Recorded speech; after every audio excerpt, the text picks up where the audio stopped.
부득불 할 일이다, 이런 제목인데, 이 구절은 또 웬만한 분들은 또 다 아시는 구절입니다. 여러분들, 유목민들이 특별히 이제 유대 광야에서 양떼를 칠 때 도우미 역할을 하는 짐승이 하나가 있습니다. 바로 이제 개인데요. 이 유목민 목자들이 잘 훈련된 개 몇 마리를 함께 데리고 다니면서 양을 칩니다. 그럼 이 개가 하는 역할이 무엇인가 하면, 일단 맹수가 공격하려고 하면 이제 먼저 맹수의 공격을 감지하고 이제 짖고 또는 그 맹수에게로 달려가서 목자가 양을 잘 대처할 수 있도록, 치리할 수 있도록 그렇게 안내해 주는 일을 합니다. 그리고 또 한 가지 일은, 양들이 이제 우리 목장으로 들어가야 되는데 이제 풀 뜯는 일에 열중하다 보면 앞으로 가야 될 길을 잘 못 갑니다. 그럴 때 이제 목자의 지시에 의해서 이 개떼들이 양들을 막 몰기 시작합니다. 그래서 우리로 다 몰아넣는 일, 이 중요한 일을 몇 마리 데리고 다니는 개들이 그 역할을 감당합니다. 그래서 이 역할을 하는 개의 이름이 우리도 잘 알고 있는 그 개입니다. 바로 셰퍼드라고 하는 개입니다. 우리 어렸을 때는 세파트 이랬는데 셰퍼드이죠. 실제적으로 이런 품종의 개가 있습니다. 아주 용맹하고 또 온순하고 순종적이어서 훈련만 잘 시키면 아주 충성스럽게 주인 말 잘 듣는 개로 알려져 있고, 원래 독일이 원산지라고 합니다. 그래서 지금도 저 개는 군대에서 군용견으로, 또 경찰견으로, 또 맹인들 안내하는 그 안내견으로, 또 이렇게 집 같은 걸 지킬 때 경비견으로 지금도 많이 사용하고 있는 개가 바로 저 셰퍼드입니다. 오늘 우리 교회가 흩어진 양들을 주님의 목장으로 인도하자 그랬을 때, 저희들이 이제 해야 할 역할은 어떤 역할인가 하면, 바로 유목민들이 양칠 때 셰퍼드와 같은 역할이 우리의 역할이라고 보시면 되겠습니다. 목자이신 예수님께서 흩어진 양들을 모아서 목장, 우리로 이렇게 모아드려야 되는데, 그 모아드리는 역할의 도우미로서 쓰임받는 존재가 바로 저 셰퍼드라고 하는 이 개의 역할이죠. 우리가 그 셰퍼드와 같은 그런 역할을 해야 한다 하는 것입니다. 오늘 우리가 읽은 본문을 보면 바로 바울이 그 셰퍼드로서 주님의 목장으로 흩어진 양들을 이렇게 안내하는 역할을 잘 하고 있는 내용이 오늘 본문에 나오고 있습니다. 그런 내용들을 우리가 오늘 함께 배우면서 셰퍼드로서 어떻게 해야 할지 그런 것들을 함께 나누도록 하겠습니다. 고린도전서 9장은 이런 내용입니다. 이 바울이 고린도 교회, 유럽이죠. 유럽에 가서 복음을 전하는데, 보통 이제 우리가 아까도 읽었지만 복음 전하면 그 복음 전하는 지역으로부터 생활비를 받아서 생활하면서 사역자들이 그 일을 계속하도록 하는 것이 이제 구약율법이고, 당시에 예수님께서도 가르쳐 주신 것이고, 당시 초대교회의 관습이었습니다.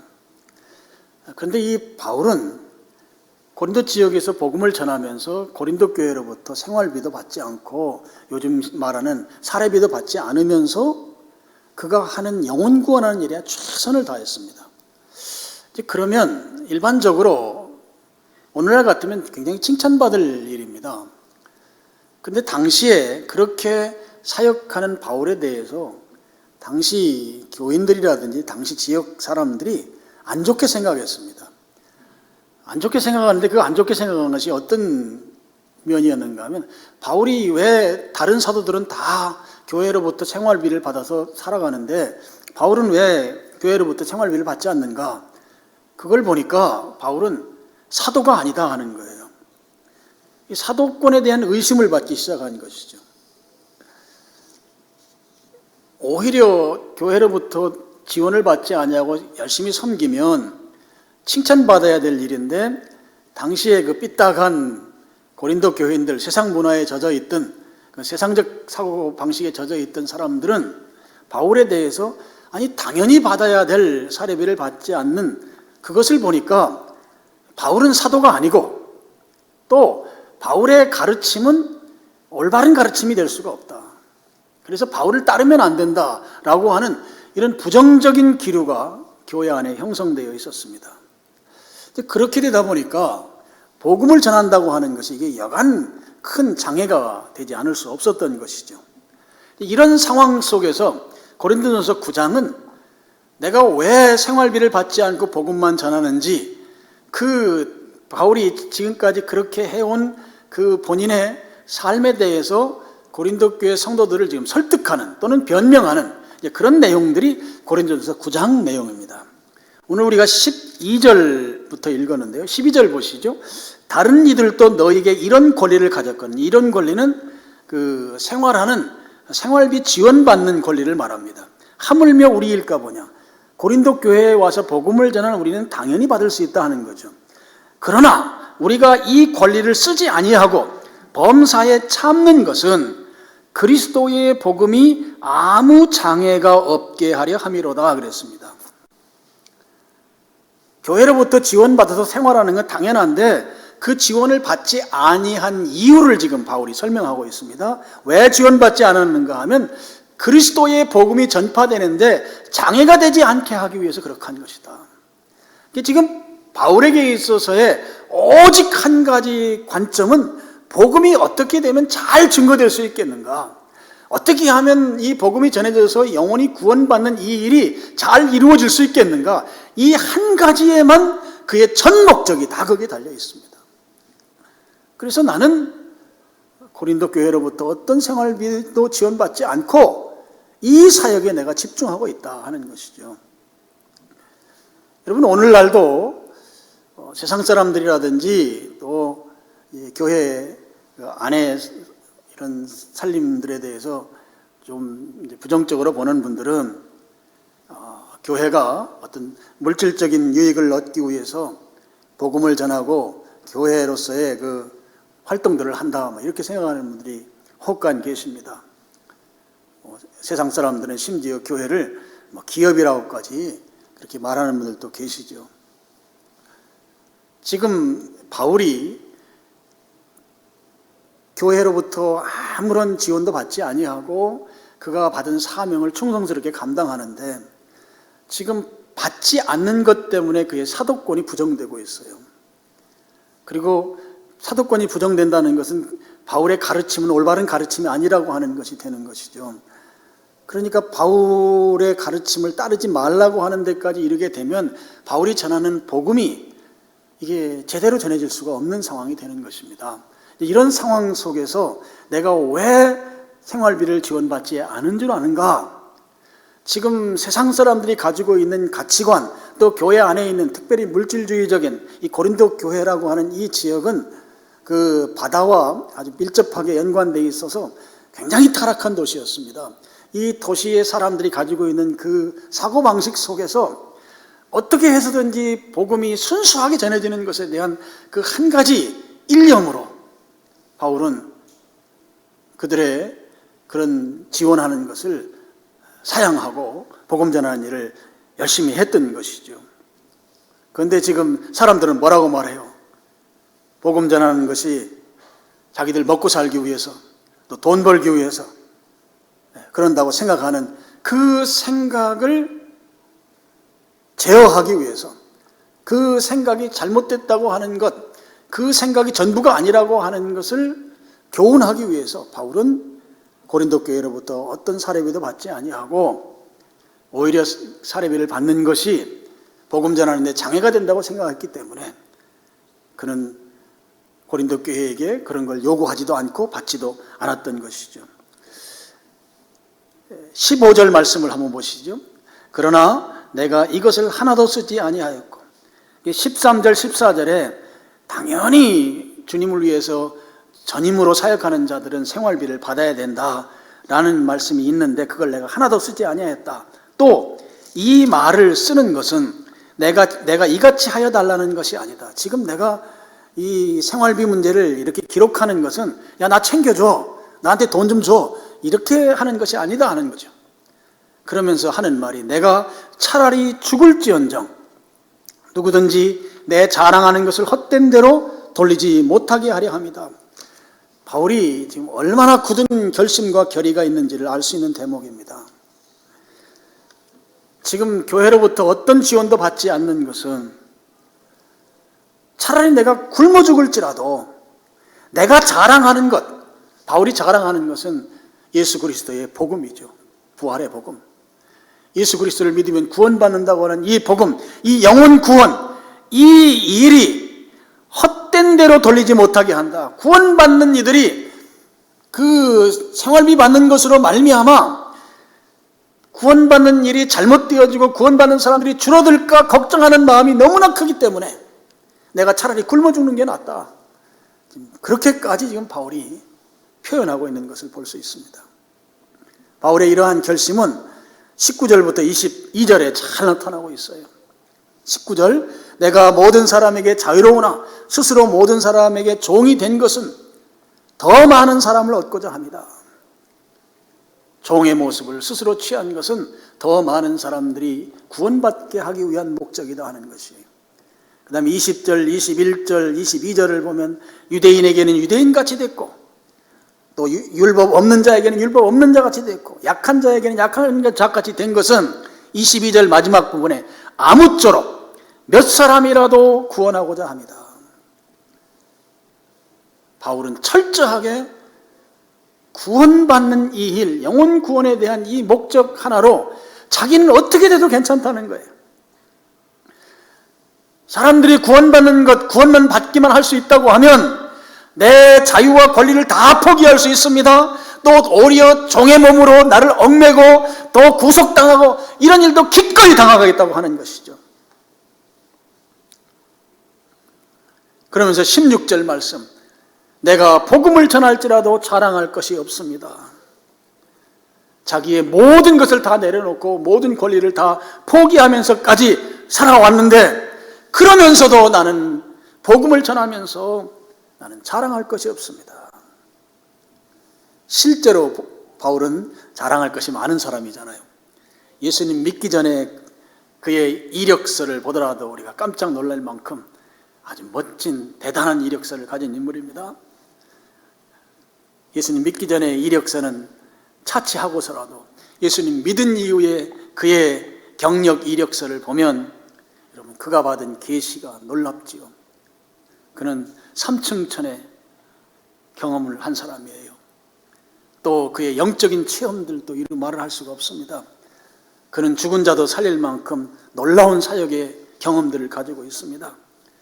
바울이 세운 교회가 한두 교회가 아닙니다. 또 바울은 신약성경 27권 가운데 절반이 되는 13권을 기록한 인물이에요. 이렇게 위대한 일을 많이 한 인물인데 그런데 지금 그는 자랑할 것이 없다는 거예요. 내가 복음을 전할지라도 자랑할 것이 없습니다. 자부심을 충분히 가질 만하고 목에다가 핏대를 세우며 어깨에 힘을 줄 만한 그런 이력을 가진 존재인데 내가 복음을 전할지라도 자랑할 것이 없습니다.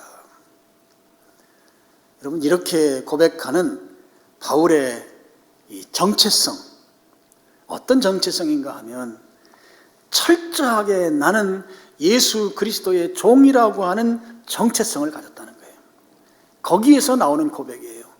나는 예수님이 나의 주님이시고 나는 그분의 종입니다 라고 하는 신분의식이 있다는 거예요. 신분의식.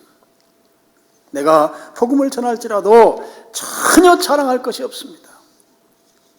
종이기 때문에 나는 충실히 주님이 주신 사명을 충실히 감당하는 것, 그것이 나에겐 당연한 것이고 그것이 어찌 자랑할 것이냐 하는 거예요. 종으로서의 신분의식이 확고했던 인물입니다. 예수님이 나의 주님이시고 나는 그분의 종입니다 라고 하는 이 신분의식이 확고했던 분, 정체성이 분명했던 사람이죠. 그래서 바울은 복음 전하는 것, 나는 내가 부득불할 일이다 이렇게 표현하고 있어요. 여러분 부득불이라는 말이 이런 뜻이잖아요. 나는 내키지 않지만 주인이 하라고 하니까 해야만 하는 그런 경우를 말하는 것이죠. 내 뜻과 좀 다를지라도 주인이 하라고 하니까 내 마음이 동의가 안 돼. 근데 하라고 하니까 하게 되는 것, 이것이 바로 부득불입니다. 이 복음 전도, 영혼 구원, 주님께서 주신 명령이에요. 종들에게 주신 명령인데 종의 입장에서 보면은 이거 하기가 좀 그래요. 좀 내키지 않아요. 그런데 부득불해야 하는 것이다 하는 거예요. 주님 뜻대로 반드시 순종해야만 하는 것이다 하는 것이에요. 이게 지금 바울이 부득불 내가 할 일이다 이렇게 표현한 것입니다. 이 부득불이라는 헬란말, 헬라 성경을 보면 이 부득불이라는 말의 의미가 강제성을 띈다는 의미가 있어요. 강요한다는 의미가 있어요. 여러분, 주님께서 종들에게 주신 명령은 영혼 구원의 명령이에요. 복음 전도의 명령이에요. 근데 이것을 순종하는 것이 우리의 생각과 우리의 몸이 그렇게 기꺼이 거기에 화답하지 못해요. 우리가 그런 구조를 가지고 있습니다. 그러니까 쉬운 일이 아닌 것이죠. 그래서 여기에 부득불할 일이다라고 한 이 의미로 보면 내가 여기에 동의가 잘 되지 않고 또 내키지 않더라도 부득불이라고 하는 주님의 강제성과 강요성이 붙어있는 이 명령이기 때문에 나는 이 일을 거부할 수 없다고 하는 것입니다. 나는 내가 동의되지 않지만 주님이 하라고 하셨으니 나는 순종할 수밖에 없습니다. 그러면서 바울이 그 뒤에 이어서 이런 말을 하잖아요. 만일 복음을 전하지 아니하면 내게 화가 있을 것이로다. 주님의 명령을 불순종하면, 바꿔 말씀을 드리면 전도하지 아니하면 내게 화가 임할 것이다. 여러분, 여기 화라고 하는 것은 어떤 결과를 놓고 하는 그런 의미도 있지만, 내가 불순종했을 때 결과, 처벌을 받는다든지 심판을 받는다든지 어떤 재앙이 온다든지 그런 결과적인 의미도 있지만, 이 화라는 말은 그 전에, 결과가 오기 전에 그 결과를 놓고 내 스스로 마음속에서 두렵고 떨리는 그 의미를 담고 있는 표현이 화라는 표현이에요. 주님께서 우리에게 영혼 구원, 복음 전도의 사명을 주셨습니다. 이 명령을 주셨어요. 그런데 이 명령을 내가 순종하지 않는다고 하는 이 생각을 하는 순간 그 결과는 주님의 처벌이 있고 주님의 심판이 있고 주님의 보응이 있단 말이에요. 그런데 그 주님의 심판, 보응 결과가 오기 전에 그런 생각만 하더라도 내가 몸서리 쳐지는 거예요. 두렵고 떨리는 것이에요. 그런 마음이 생기는 것을 화라고 표현합니다. 화는 결과만, 그 결과를 당했을 때 오는 그것을 화라고 하는 것이 아니라 그 결과가 오기 전 내가 거절하기로 생각만 했는데 벌써 두려운 거예요. 생각만 했는데 몸서리가 쳐지는 거예요. 생각만 했는데 겁이 나는 거예요. 거기에서부터 이 화라는 의미가 있다 하는 것이죠. 그래서 영혼 구원에 장애가 되는 것들, 지금 세상 사람들이 가지고 있는 그런 세상적 가치관으로 복음 전하는 자가 자기 먹고 살려고 복음 전한다, 또 뭐 돈 때문에 저런 일을 한다라고 하는 그런 이야기들이 복음이 순수하게 전해지는데 장애물이 된다고 생각한 바울은, 그럼 나는 교회로부터 아무것도 받지 않겠다. 내게 유익이 되는 것을 다 포기하고 거절하고 나는 복음 전하는 이 일에 일념으로 순종하겠다. 지금 바울이 자기가 교회로부터 지원받지 않은 것에 대해서 그렇게 변명하고 있는 것입니다. 여러분, 복음을 전도하는 일, 영혼 구원하는 일은 우리가 거절할 수 없는 주님의 명령입니다. 이 명령을 순종하지 않는 것은 그 순종하지 않기로 생각만 하더라도 겁이 나야 하고 두려워해야 하고 몸서리 쳐져야 하는 그런 것들이 밀려와서 도무지 하지 않고는 견딜 수 없는 그런 상태가 되어지는, 내게 이 사명 감당하지 않으면 화가 미칠 것이다 라고 했던 이 바울의 고백이 오늘 우리의 심령에 동일하게 미쳐지기를 축복합니다.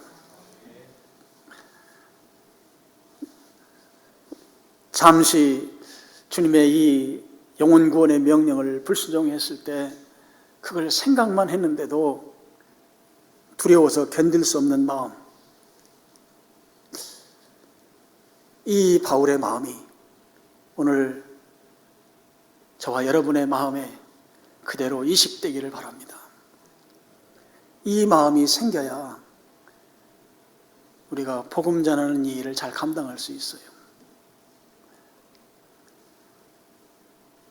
내게 화로다라고 한 이 바울의 메시지가 오늘 이 아침에 말씀을 듣는 저와 여러분 속에 이 말씀이 바울이 경험했던 그 경험 그대로 우리에게 그대로 이식돼서 오늘 우리가 복음 전하지 아니하고는 견딜 수 없는 마음 상태, 그런 상태가 될 수 있기를 정말 축복합니다. 여러분, 오늘 본문에서 바울이 복음을 전한 이유로 설명한 것은 우리가 지금까지 생각해왔던 것과는 관점이 좀 다르죠. 보통 우리가 복음을 전한다고 할 때 대개는 전도 대상자의 그 종말 상황, 비참한 불신자의 최후의 모습을 염두에 두고 우리가 복음을 전하는 일을 열심을 냈었습니다. 불신자는 죽으면 지옥 가거든요. 그럼 그 지옥의 처참한 상황에 대해서 너무나 안타깝고 우리 속에 긍휼의 마음이 생겨서 그들에게 복음을 전하고 구원받게 하고 예수님 믿게 만드는 일을 우리가 해왔는데요. 그런데 오늘 말씀은 관점이 달라요. 전도 대상자가 관점이 아니고 전도하는 전도자의 관점으로 오늘 말씀이 왜 전도해야 하는지를 설명하고 있다고 하는 것이죠. 내가 복음을 전하지 않으면 내게 고통이 임하는 거예요. 내게 화가 임하는 거예요. 내가 그 일을 불순종했을 때 나는 두렵고 떨리는 상태가 되는 것이에요. 그 괴로움이 나를 견딜 수 없게 만든다는 것이죠. 그렇기 때문에 전도할 수밖에 없다는 것입니다. 종이 주인의 말씀을 불순종했을 때 그때 주인이 어떻게 나를 대할 것인가에 대한 이 진노에 대한 두려움, 전도자 입장에서 볼 때 왜 복음을 전해야 되는지 이 관점이 너무나 명백하게 오늘 말씀이 우리에게 가르쳐주고 있습니다. 복음을 전하지 않았을 때 우리의 주님이 우리를 종으로 부리시는데 종이 주인의 뜻을 따르지 않을 경우에 그때 주인이 가지셨을 이 노여움, 주인이 가지셨을 이 진노하심, 그것에 대해서 우리가 두렵고 떨리는 마음을 가져야 한다 하는 것이죠. 17절 말씀을 보시죠. 내가 내 자의로 이것을 행하면 상을 얻으려니와 내가 자의로 아니한다 할지라도 나는 사명을 받았노라. 이게 무슨 말씀인가 하면 내가 스스로 자원해서 복음 전도하는 일을 했다면 그것은 나에게 자랑이 되고 상이 된다. 여기 상은 보상입니다. 보상. 내가 스스로 했으면 그거에 대한 대가를 내가 받아야 되는 것이다. 그런데 그게 아니라는 것이죠. 자유로 한 게 아니라는 것이죠. 내 의지와 상관없이 사명으로 했다는 것입니다. 주님이 명령하셨기 때문에 그 명령을 순종하는 것, 이게 사명이거든요. 사명으로 감당했다는 것이죠. 그래서 상이 없다 하는 것입니다. 그러면서 18절 뭐라고 합니까? 그런즉 내 상이 무엇이냐? 그럼 나에게 상이 있는가? 그게 무엇인가? 내가 복음을 전할 때에 값없이 전하고 복음으로 말미암아 내게 있는 권리를 다 쓰지 아니한 이것이로다 그랬습니다. 값없이 전했다고 하는 것은 물질적인 지원을 받지 않고 복음을 전했다고 하는 말씀이죠. 바울이 자기가 가진 어떤 자기가 스스로 생활하고 먹고 사는 문제를 교회에게 의탁하지 않고 복음을 전했던, 그렇게 희생하면서 복음을 전했던 그것이 보상이라는 것이에요. 여러분, 놀라운 표현이죠. 내게 주어진 상은 내가 교회로부터 지원을 받지 않고 그걸 살면서 배고픔도 겪고 굶주림도 겪고 여러 가지 고난도 당하고 힘든 과정을 겪었던 그것이 오히려 보상이다 하는 거예요. 그것이.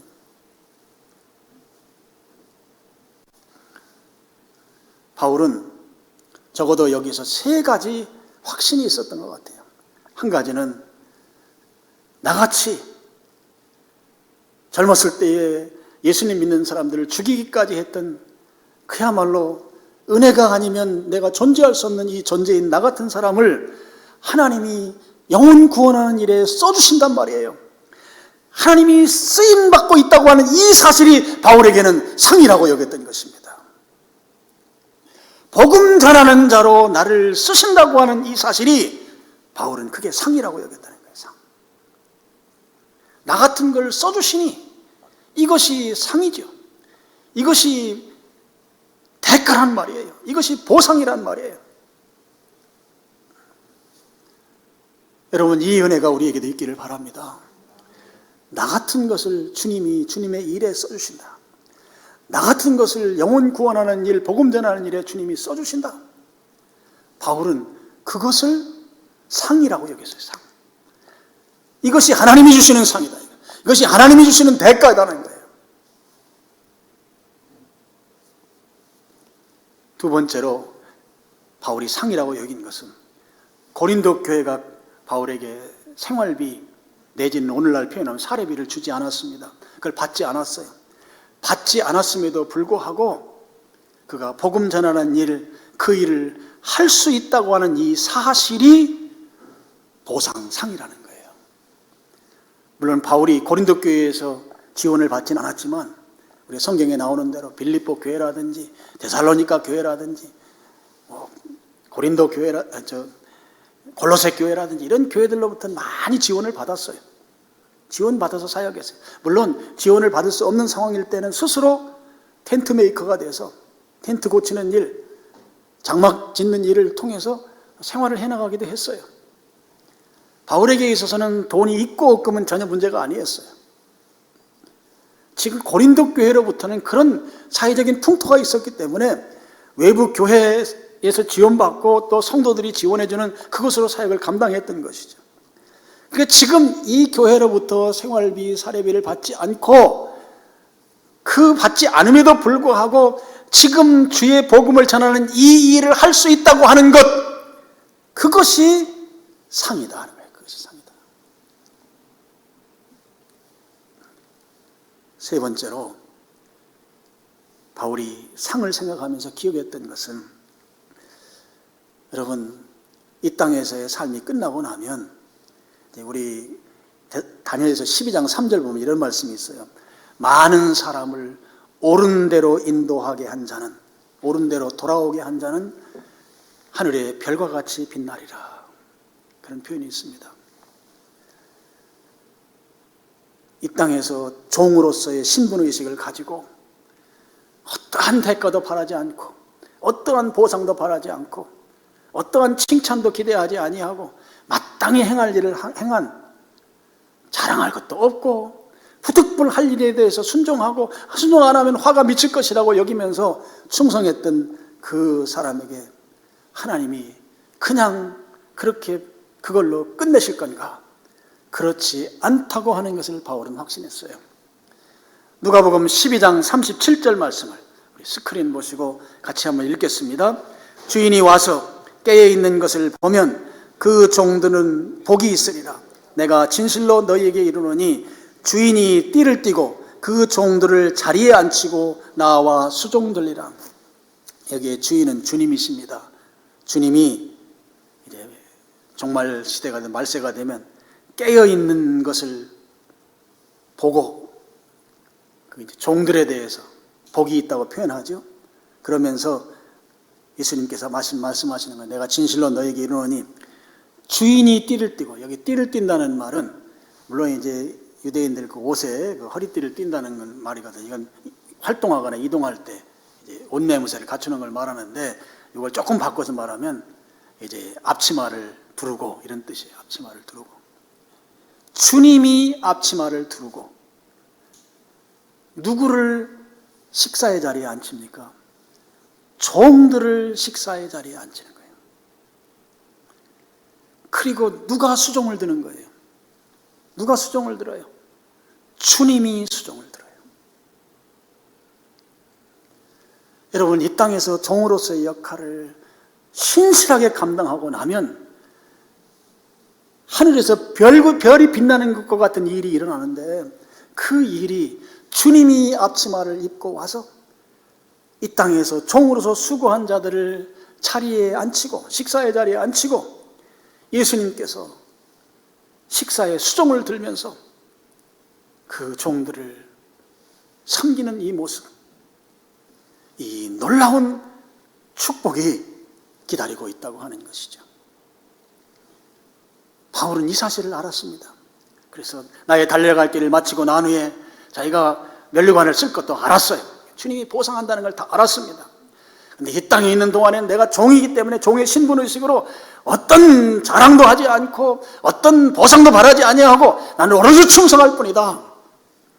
그런데 그 충성을 주님이 외면하지 않는다는 것입니다. 나 같은 것을 써주신 것이 이게 보상이고, 또 교회가 어떤 지원을 하지 않더라도 주님의 일을 굳굳이 다 해나갈 수 있는 것이 주님의 보상이고,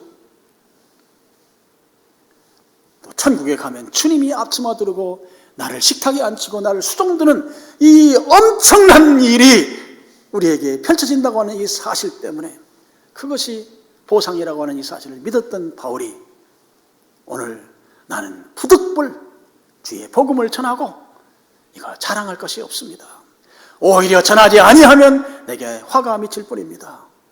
이렇게 고백하면서 그 일을 순수하게 해나갔던 것을 오늘 말씀을 통해 우리가 볼 수가 있습니다. 여러분, 제가 우리 교단이 100만 베프티스트 운동을 했어요. 그 안내서에 작은 교회들이 20명 내지 30명을 1년 동안 전도하면 그런 교회들마다 다 승용차 사준다는 거예요. 이 공문을 받고 제가 너무너무 충격을 받았다고 제가 말씀을 드렸던 적이 있습니다. 그러면서 그때 들었던 생각이, 지금 하나님이 너무너무 다급하신 상황인 것 같다. 그 어느 교회가 몇십억을 들여서 교단을 위해서 그 일을 하는 걸 보면서 주님 오실 때가 정말 가까웠고, 이제 마지막 곡식 추수, 이 추수기가 돼서 어떻게 해서든지 흩어져 있는 양들을 다시 불러 모으기를 원하는 그 주님의 마음을 내가 그 교단 행사에서 감동을 받고, 그래서 오늘 우리 교회도 금년도에 그 일에 동참하자. 그래서 전도위원회와 함께 그 일을 지금 진행해 가고 있습니다. 영혼 구원하는 일, 여러분, 오늘 바울이 영혼에 대한 종으로서의 그 신분의식을 가지고 최선을 다했던 모습을 여러분이 마음속에 새기시고, 내가 어떻게 이 일을 해야 할지 좀 구체적으로 생각하면서 그렇게 여러분들이 이 일에 참여해 주시기를 부탁합니다.